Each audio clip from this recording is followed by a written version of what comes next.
All right, I haven't had you guys laugh for a while with Benny, but I was just talking with my brother. We just went over one of the times with Benny.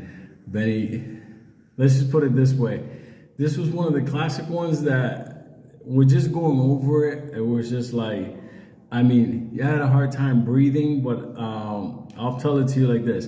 Back in the days, I don't even remember, I told you about one of the guys we grew up with named Camron. Camron had a head injury from a subway accident. I'll explain that another day, but I think I did in the old days. So anyway, Camron was a big time drug dealer. So that's what what do you do after you get into an accident, a head injury with a subway rail or something from riding the subways? So anyway, so during back in the days in New York City when they had the TNT squads, the tactical narcotic teams, whatever, they raided Camron's place and, they took him. So that when they were taking him out in handcuffs, Camron turned to Benny because Camron looked like some wild Debo type motherfucker. Like that's how he looked, like crazy. And he had one of those like white surfer helmets, like not the surfer, skateboard helmets back then, because he had a plate that was put in. So in case, he bumped into something. So anyway, it was funny because when the cops would take off the helmet, they would see that big scar. They would like just put the helmet back on.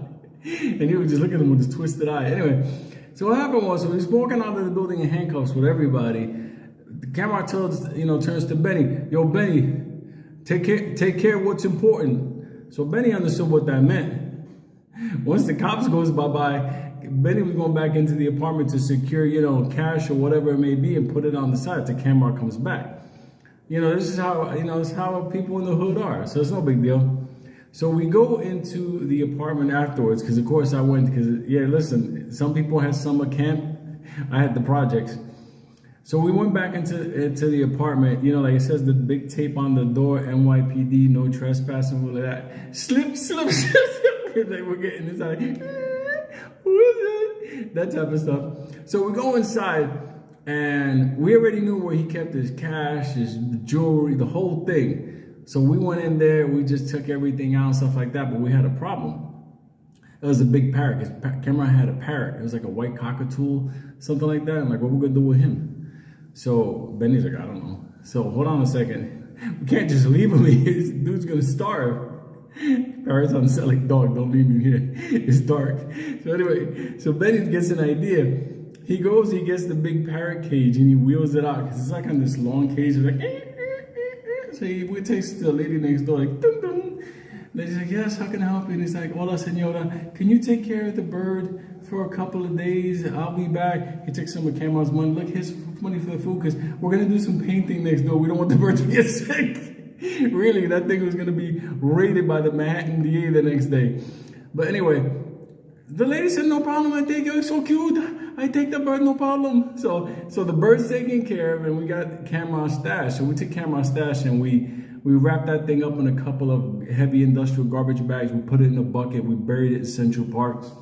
It was done. It was no problem. So Camron comes out about a year and 2 months later, and he's in the neighborhood, and he's like monster diesel, like crazy. He even had a couple of new scars. Don't even whatever. So all of a sudden he comes out and he's like, yo, where's Benny? I'm like, oh, what's up? You back? And I'm like, yeah, no problem. Benny will come over. We'll take care of your stuff. He's like, all right, no problem. That's all I've been thinking about. It's been on my mind. And I'm like, don't worry about it. We'll take care of it. Don't worry about it. So we turn around. Benny comes over and we're like, what's up? He's like ready to get back. Like he needs cash, he needs everything. So we took him to Central Park, and we're there at the nighttime, like in the moonlight, that kind of stuff. Strangers in the night. Anyway, so we get Camron his money, and he's like, yo, fellas, man, you don't understand, man. You motherfuckers, I got your back forever, like for real. Like even to this day, he'll put bodies in Central Park for me and for Benny. So anyway, then he turns around and he goes, where's my bird? And I was like, oh shit, we forgot about the bird. We left them next door with that old lady. And he's like, what do you mean, the old lady? I'm like, yeah, we just left her, gave some cash, and she was supposed to be watching. So we, from Central Park, all dirty, like no joke, like we literally like came from Central Park.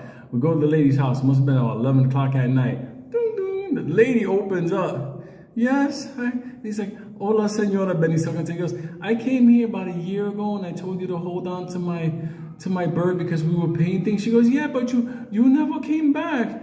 And your bird is now like my baby.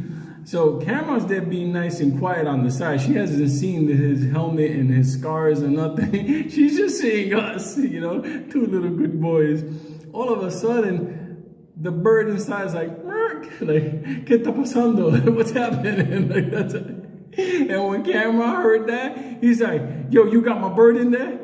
When that lady saw Camron come with that helmet, let me tell you something. She started calling him the devil. Get out. He's my bird now. Let me tell you something. He ran in there. When he saw the bird was like, oh shit, he's back. So he told the lady, this is my bird. He didn't even call it bird. He said paloma. It's Spanish for bird. This is my paloma. It's coming with me. She's like, no, it's my baby. He's like, I give you some money. You shut up. I take the bird. And she's like, no, I don't want your money. I want my baby. He turned around and he said, I'll kill you and the baby. She's like, take that pájaro out of the house. Take that bird out of the house. So now we got cash in a bucket with garbage bags. God knows what type of other nefarious things we buried in there. We got shovels. We got a giant bird cage. We're wheeling it down to Camron's new apartment down Amsterdam Avenue. We got an old lady. You know she's there 911. Yeah, one of them has a white helmet and two of them, they got a shovel. You can catch them right now. They just took my bird. Like that type of stuff. So all of a sudden, so we set everything up on Camron's house. The bird is there. I'm like, chill bird. You're going to have to live with them. You're going to have to just be calm. Be one with the crazy man. So when I left the house, I was just thinking to myself, like, for real, that bird was chilling. He was eating some good Spanish food. Now he's living with a wild gang leader from Harlem with a head injury. Can you imagine that bird at night sleeping like this? He probably had a plastic sword made.